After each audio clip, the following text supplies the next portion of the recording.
I was just about to take a leak when I was shocked to see a woman standing right next to me. I froze in confusion, then I saw her pouring something into a wine bottle. She signaled me not to make a sound. A drunk man staggered out of the stall. The woman handed him the bottle with a smile. Instinctively, I rushed forward to stop him, warning that there was something in the drink. The man glanced at her suspiciously, and then he seemed to understand everything. His face darkened. He grabbed the woman by the arm and forced the entire bottle down her throat, but she didn't swallow. Instead, when he started gloating, she spat the drink right back into his mouth. The man blinked twice, then his eyes rolled back and he collapsed on the floor. Sorry, I didn't know that he... Do not apologize.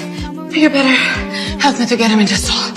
Come on. We dragged his body into the stall. Moments later, his bodyguard showed up. He saw the shoes under the stall door, thinking the boss was still inside. Once he left, we climbed out through the window and escaped. I took the woman back to my place, pulled some cash from behind the fireplace, and told her to take it and run. But she shook her head, pushed the money back into my hands, and whispered that she was going back to her husband tomorrow. That's when I realized the man was actually her husband. She said she just wanted one day away from that abusive man, to live as herself. She slowly took off her jewelry and walked toward me step by step. My heart was in chaos. By dawn, I finally asked her name. She didn't answer, only said softly, "There's something in the drink." Before I could react, everything went black. When I woke up, the room was empty, as if nothing had happened. But I knew she had been here, and I understood.